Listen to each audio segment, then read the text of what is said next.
بهترین دروازه‌بان جهان. حامد لک. بهترین دفاع راست جهان. مارسلو. بهترین دفاع وسط جهان.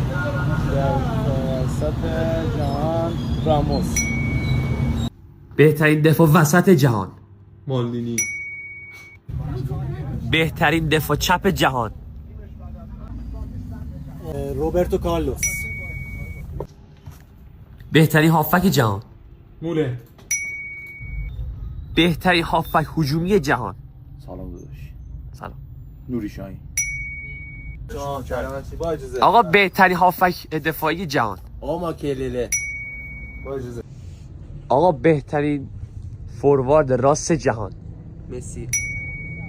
بهترین فوروارد چپ جهان. وینیسیوس.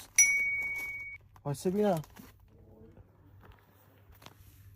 خودت باشی نوک حمله رو کی میذاری؟ شما توی کامنت ها به ما بگید.